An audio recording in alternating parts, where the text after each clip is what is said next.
Salut les manchots, Ubuntu 22.10, installation et découverte rapide de cette version bêta.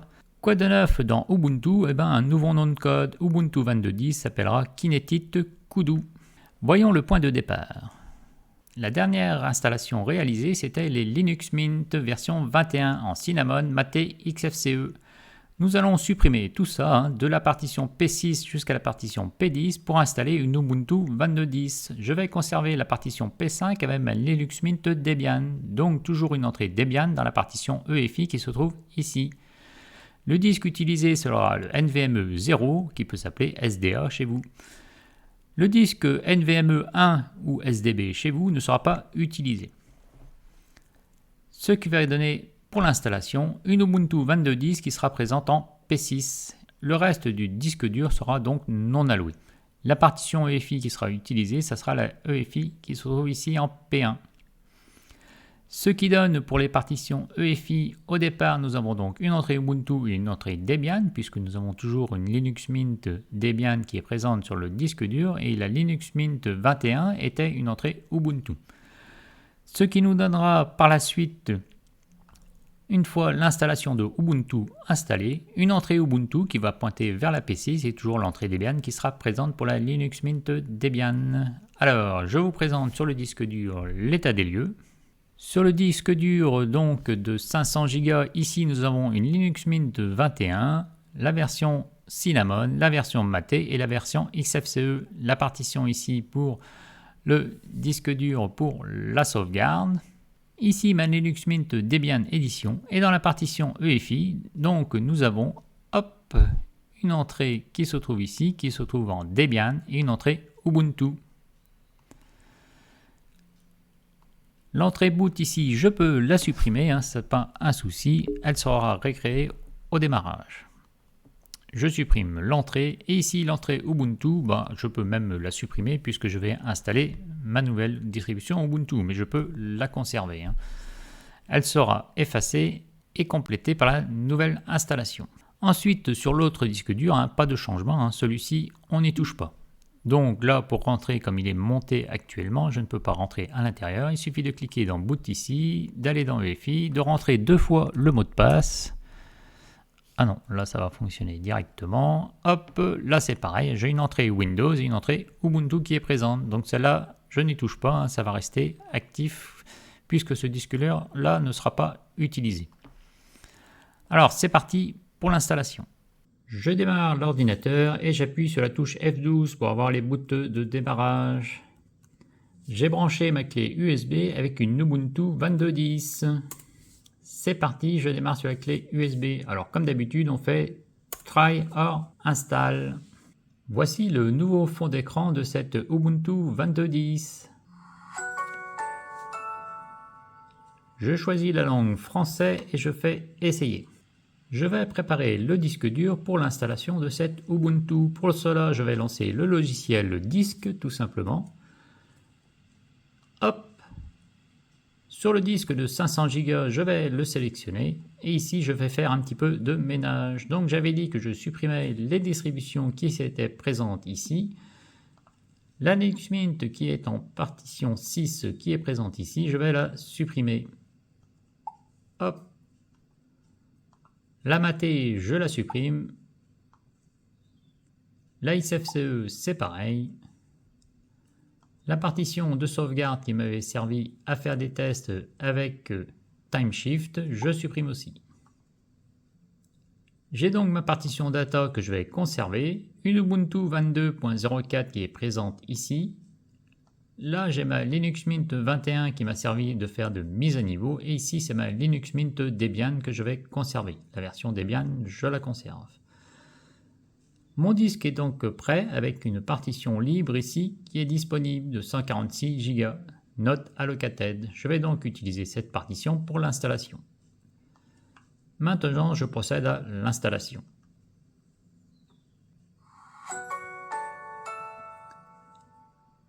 Français, pas de changement de cette distribution, c'est les mêmes menus que nous avions dernièrement. Je valide le code Wi-Fi. Et je fais continuer. Je vais télécharger les mises à jour pendant l'installation et je fais installer les logiciels tiers. Je fais continuer. Là, je vais choisir autre chose. Là, il vient de trouver le disque NVMe 0 qui peut être SDA chez vous. Le disque NVMe 0 a une partition P1 avec la partition EFI. Celle-ci, je n'y touche pas. Ensuite, j'ai ma partition Data qui se trouve en P2 et en P3, j'ai une Ubuntu qui est présente. Ensuite, c'est la Linux Mint Debian et je vais donc utiliser la partition qui se trouve ici. Alors non, ça c'est la Linux Mint que j'avais fait évoluer de la 20.3 à la 21. Ici, c'est la version P5 de Linux Mint Debian et dans l'espace libre qui est présent ici, je vais ajouter ma distribution Ubuntu 22.10, mais je ne vais pas utiliser toute la partition. Je vais faire 30 000 pour 30 Go. Je laisse le fichier en ext4 et je fais un point de montage qui sera la racine pour l'installation de Ubuntu 22.10. Donc comme vous le voyez, la procédure est la même pour la nouvelle distribution de Ubuntu. Pas de changement pour l'installation. Ici, je ne touche pas, je laisse le système installer le programme de démarrage en NVMe 0. Là, on le voit, table des partitions et des périphériques seront modifiés NVMe 0 et le système sera installé dans la partition P6. Et je fais continuer. Même nom d'utilisateur, comme d'habitude, et un mot de passe tout simple si besoin.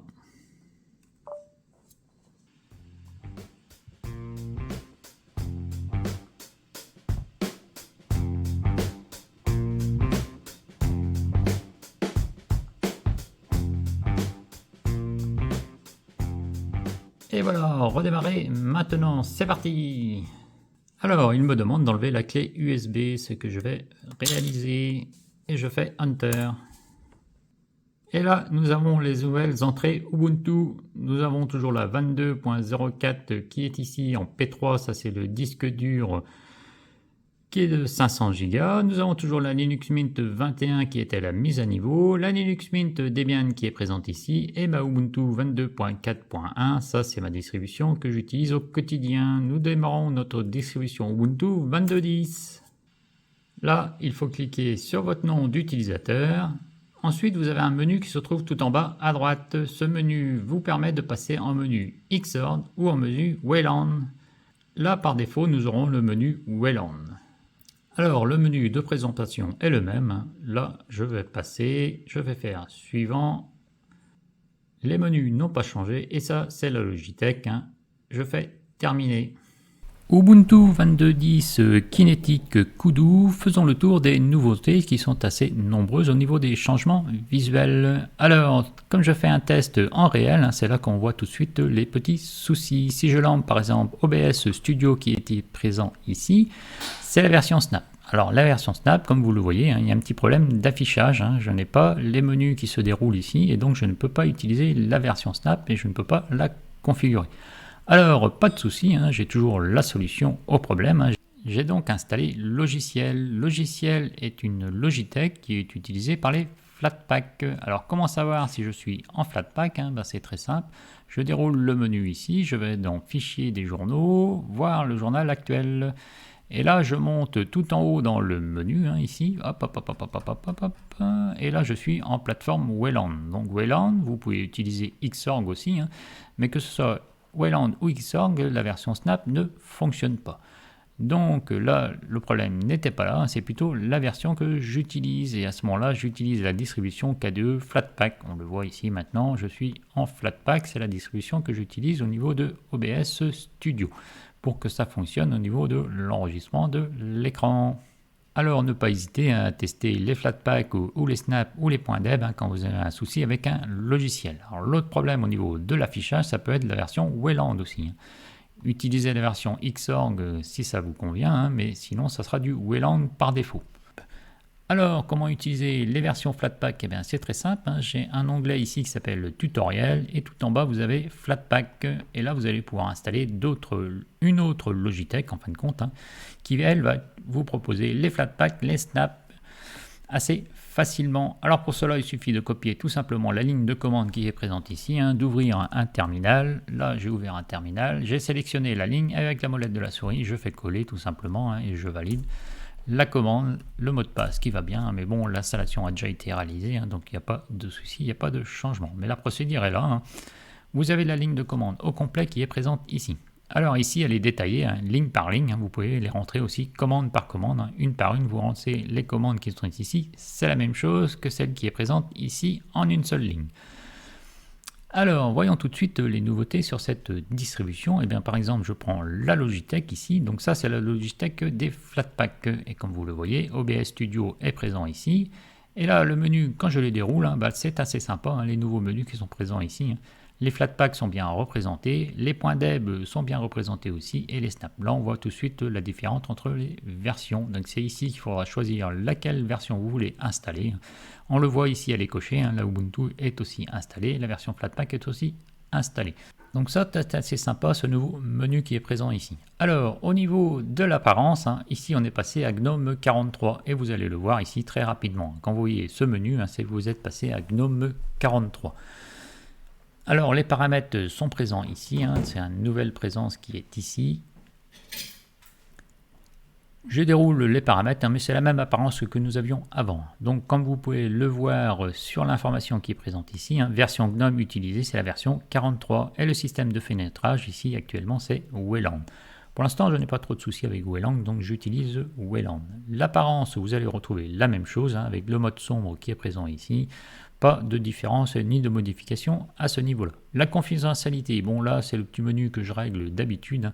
Je désactive ici le verrouillage automatique de l'écran pour ne pas avoir le mot de passe à taper à chaque démarrage. Pas à chaque démarrage, mais à chaque mise en veille de l'écran. L'écran, le mot de passe du démarrage, je le garde. Mais au niveau du verrouillage de l'écran, quand je passe en veille, ici je le déverrouille. Alors je déverrouille aussi cette option-là, comme ça. Tout se passe correctement. Lorsque je secoue ma souris, l'écran revient directement. Alors, souris et pavé tactile, vous allez retrouver la même chose au niveau des menus. Alors, tester vos paramètres, ça c'était peut-être présent dans l'autre distribution. Là, vous faites varier la molette de la souris pour descendre dans le menu, pour avoir accès à ce menu qui est ici. Et là, vous voyez, les double-clics, vous voyez comment ça s'active. Et c'est là que vous allez pouvoir faire vos essais pour dérouler un peu les menus et les tests. Bon, pas très folichon, mais bon, c'est comme ça que ça fonctionne. Au niveau des pays et langues, c'est toujours le même principe. Il faudra aller dans gérer les langues installées pour avoir toutes les langues en français et valider le menu qui va se présenter pour que tout bascule bien en français, car tout n'est pas en français dès le départ. Quelques menus seront en anglais. Alors là, c'est pour l'instant, c'est la version bêta, mais dans quelques semaines, nous aurons la version définitive, mais c'est toujours une version que je considère une version de test, qui sert à passer d'une version LTS à une autre version LTS. Celle-ci sert de test et de base pour faire des essais pour les utilisateurs. Bon, elle fonctionne, il n'y a pas de souci, mais il faut vraiment être habitué à une installation de Ubuntu si vous voulez utiliser cette distribution. Ne pas utiliser cette distribution si vous n'êtes pas habitué à installer et tester Ubuntu. Quand ça ne fonctionne pas, il faut pas râler, il faut juste repasser sur une version LTS tout simplement. Alors, dans les applications par défaut, nous avons les sites web, les courriers, les musiques, les vidéos, les photos, donc là c'est assez sympa. Alors donc là, ce qui est assez facile de voir, c'est que j'ai été obligé d'installer VLC, sinon les vidéos ne fonctionnent pas. Alors pour cela, il suffit de lancer tout simplement l'explorateur de fichiers. Si je vais dans mon dossier personnel ici, si je lance la vidéo qui est présente ici, un double-clic, et voilà, vous aurez une erreur est survenue, validée. Oui, parce que le logiciel vidéo n'est pas capable de lire les MKV ni les MP4. Donc à ce moment-là, il suffit de faire un clic droit, ouvrir avec VLC tout simplement. Hop, et là VLC va pouvoir lire la vidéo, que ce soit les MKV ou les MP4. Le logiciel qui est préinstallé par défaut ne lit pas toutes les vidéos, donc c'est le logiciel vidéo qui est présent ici. Alors vous faites ça, vous basculez sur VLC tout simplement. Et ensuite, quand vous allez double-cliquer sur une vidéo, tout simplement c'est VLC qui va être utilisé. Et voilà, le dépannage a été réalisé rapidement. Alors parlons tout de suite de cette version de Nautilus qui est présente ici. Alors, pour savoir exactement quelle version vous utilisez, vous allez dans « À propos de fichiers ». Fichier, ça s'appelle Nautilus aussi, c'était l'ancien nom qu'on utilisait avant. Et vous le voyez, nous sommes avec le projet GNOME 43. Donc, tous les logiciels vont passer automatiquement à la version 43 au fur et à mesure au niveau des logiciels. Alors, quelques petites spécificités sur cette version. Si je vais dans Autres emplacements et je vais ici dans les versions data, là j'ai mon dossier vidéo et là ce que j'aime bien faire souvent, c'est mettre de mon montage en préparation en raccourci. Et là il va falloir dérouler le menu qui se trouve ici, les 3 petits points qui sont présents ici. Et là vous faites ajouter au signet pour qu'il soit présent ici dans la raccourci, ajouter au signet. Et voilà, il est présent maintenant ici. Alors, vous pouvez bien sûr passer en mode liste, comme d'habitude ici. Là, vous pouvez dérouler le menu, trier par A à Z et faire les colonnes visibles qui sont présentes ici. Vous pouvez les rajouter pour avoir des colonnes supplémentaires dans le texte en haut. Ensuite, le menu qui se déroule ici, vous avez une nouvelle fenêtre, taille des icônes, afficher les fichiers cachés, et vous avez les préférences. Bon, les préférences, pas de gros changements. Vous avez action pour ouvrir les éléments pour un double clic ou un simple clic. C'est à vous de voir comment utiliser un petit peu votre système et vous avez des menus supplémentaires. Alors si vous avez comme moi un serveur NAS qui est sur votre système, il faudra faire des recherches dans les dossiers et les sous-dossiers, puis ajouter tous les emplacements de façon qu'il recherche tous les emplacements sur l'ordinateur pour lors des recherches. Sinon, il va chercher seulement sur l'ordinateur qui est présent ici et vous n'allez pas trouver les dossiers et les fichiers que vous recherchez. Autrement, que dire sur cette version? Bon là, ça se présente assez classique, il n'y aura pas de gros changements au niveau de l'explorateur de fichiers. Ensuite, pour mettre les fichiers, on peut les mettre à gauche, à droite, on voit qu'on peut le mettre en plein écran ici, et quand on va en bas, on n'a pas de choix ici, comme Linux Mint. Là, sur Linux Mint, on avait une version qui permettait de mettre d'autres formats sur l'écran, mais pas ici sur cette version de Ubuntu. Alors, continuons à explorer ici un petit peu le menu qui a été un peu modifié, comme vous le voyez. Alors là, c'est assez intéressant parce qu'on peut avoir un accès direct au niveau du son. Hop, là je peux dérouler le menu et je peux choisir ma sortie son. Ça c'est assez pratique maintenant à utiliser, d'avoir un accès direct ici pour choisir sa sortie son. Alors au niveau du micro, ça doit être pareil, on doit avoir un menu qui va se dérouler au niveau de l'entrée son. Ici au niveau du Wi-Fi, vous allez pouvoir avoir un accès direct à votre Wi-Fi ici, pour choisir votre Wi-Fi dans tous les réseaux qui sont disponibles. Ça c'est assez pratique d'utiliser. Le Bluetooth c'est pareil. Alors ici toujours pareil, on a un menu des performances que vous allez pouvoir choisir, soit en mode équilibré, économie d'énergie. Si vous êtes avec votre batterie et vous êtes un petit peu à plat, vous passez en mode économie d'énergie, en mode performance lorsque vous êtes branché sur le secteur, et à la limite en mode équilibré lorsque vous voulez utiliser votre ordinateur sur plusieurs heures. Ici vous avez le mode nuit, donc le mode nuit, ah oui, ça c'est pour les horaires plutôt. En soirée, votre écran va changer de couleur, il va passer en jaune, un petit peu jaune, au lieu d'être trop lumineux pour vos yeux. Ici, vous pouvez passer en mode sombre, voilà, ça passe directement, et vous avez ici le mode avion. Alors ensuite, là, ça c'est pour faire les captures d'écran. Alors on retrouve toujours le même menu ici, qui est présent ici, il n'y a pas de souci. C'est la même que pour en appui sur la touche du clavier imprime écran. Donc pas de gros changements, mais le menu est assez sympathique à utiliser ici. Ensuite, pour éteindre l'ordinateur, hop, vous avez accès à le menu mettre en veille, démarrer, éteindre, fermer la session. Donc là, c'est le même principe. Ici, vous avez un accès à votre batterie pour avoir les performances qui vous ramènent dans le menu des paramètres. Au niveau des mises à jour, c'est ici que vous pouvez aller voir, mise à jour et logiciel. Logiciel et mise à jour, donc là c'est tout coché, ça c'est normal. Bon, le serveur, j'utilise le serveur France, ça c'est très bien comme ça. Autre logiciel, donc pas de PPA pour l'instant sur cette distribution, ce qui est normal. Les mises à jour, donc comme on peut le voir ici, vous avez l'info sur les maintenances de sécurité de base active jusqu'en 20/07/2023. Oui, ce n'est pas une version LTS, donc elle est valable que 9 mois celle-ci. Donc moi je laisse les options qui sont cochées ici pour passer sur les versions. Alors c'est juste une version test, mais quand j'ai la version LTS, je décoche l'option qui est présente ici et je mets sur jamais pour ne pas changer de version sans me demander, parce qu'entre mise à jour et mise à niveau, vous risquez de confondre les deux versions et vous allez passer d'une version à une autre sans le savoir. Alors il vaut mieux avoir fait vos sauvegardes avant, on n'est jamais garanti à 100% que tout fonctionne. Les pilotes additionnels, c'est pareil, si vous avez des pilotes Bluetooth, Wi-Fi propriétaires, c'est là qu'il faudra aller vérifier votre système. Aucun pilote disponible, donc hop, c'est très bien comme ça. Alors, est-ce qu'elle est performante cette distribution? Eh bien, j'ai fait les tests de HTOP à vide, donc là, je n'ai pas mis à jour mon site internet, mais la fonction est là. Vous avez donc HTOP à vide, la mémoire à vide. Alors, j'ai fait des captures d'écran pour voir un petit peu comment ça fonctionne et nous avons quand même de bons résultats pour cette distribution. Ici, si je prends l'exemple De la consommation à vide au bout de 3 minutes, 978 mégaoctets de consommation mémoire, donc quand même un petit peu en dessous les 1 giga, ce qui est pas mal. Ensuite, j'ai fait le test de superposition pour voir le nombre d'images par seconde, et là aussi on a un bon résultat, on a 2577. Alors si on le compare avec une ancienne version de Ubuntu, c'est-à-dire la Ubuntu 20.04, Ubuntu 20.04 en mode performance bien sûr, là on était plutôt à 1,07 de consommation mémoire à vide, et donc on est passé à 978, comme vous l'avez vu sur la capture d'écran.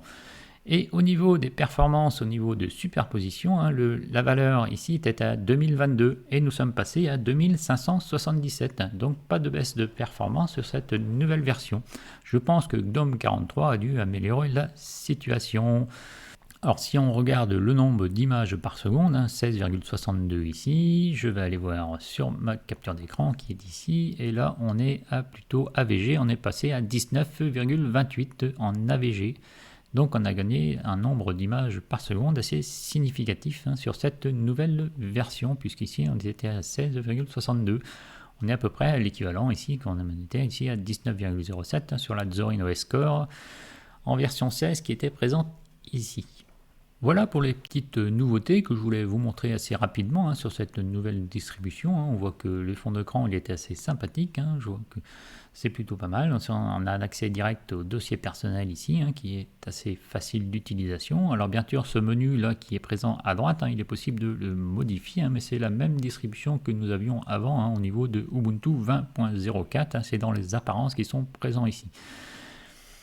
Non, plutôt le Ubuntu Desktop. Dans le Ubuntu Desktop, vous avez la taille plutôt normale. Ça, c'est les bureaux sur le fond d'écran. Donc là, ici, par exemple, je passe sur la gauche. Les icônes qui sont présentes ici, vous pouvez les modifier et les mettre en small, par exemple, ou les mettre en tiny, ils sont un peu plus petits. Position des nouvelles icônes. Donc ça, vous aurez des nouvelles icônes qui sont présentes sur le bureau. Vous pouvez les choisir de les mettre à gauche, en bas, à droite. Là, vous avez les options. Alors, bottom right, on est plutôt à droite. Mais là, vous pouvez les modifier et les nouveaux dossiers ou nouveaux fichiers apparaîtront à ce moment-là en fonction des options que vous aurez choisies ici. Seulement les nouveaux. Afficher le dossier personnel, vous pouvez le décocher, puis le bureau reviendra un petit peu plus propre, masqué automatiquement. Le mode du panneau, donc là, hop, voilà, vous pouvez mettre en mode panneau comme celui-ci, et puis vous pouvez changer la position et le mettre en bas, hop, voilà, comme je l'ai mis sur mon autre distribution, la distribution principale, j'avais plutôt utilisé le mode panneau en bas. Donc ça c'est assez facile d'utilisation. Bon, ici vous avez inclure les volumes montés. Bon, c'est la même chose que l'autre version, donc on ne va pas s'étendre là-dessus. Vous avez un petit peu une présentation du logiciel. Alors, activité, hop, vous voyez, ça repasse ici directement. Alors, vous avez d'autres bureaux qu'il est possible d'utiliser ici. Hop, on passer sur un bureau ou de revenir sur le bureau précédent. Donc, c'est là quand vous recherchez un logiciel. Si je tape VLC, vous allez le retrouver ici facilement. Et là, vous faites un clic droit et vous pouvez l'ajouter aux favoris. Donc, pas de changement au niveau du logiciel. Ensuite, vous pouvez le prendre ici et puis le déplacer et le mettre où vous voulez. Donc, moi, je trouve ça assez pratique d'utilisation. Voilà pour cette petite présentation et je vous ferai quelques informations au niveau de OBS Studio car j'ai eu des problèmes de son comme vous l'avez pu le constater dans ma version de Linux Mint et je vous expliquerai un petit peu comment j'ai résolu le problème. Nous verrons ça dans une prochaine vidéo. Donc je vous dis kenavo et à bientôt. N'hésitez pas à tester cette distribution si vous pouvez la tester en mode live pour voir si elle vous plaît et elle peut vous convenir. Mais attention, pour une installation, il faut être habitué à installer une Linux et une Ubuntu parce que c'est encore une version en test. Pour moi, c'est des versions de test qui servent d'intermédiaire entre deux LTS. Je vous dis kenavo et à bientôt.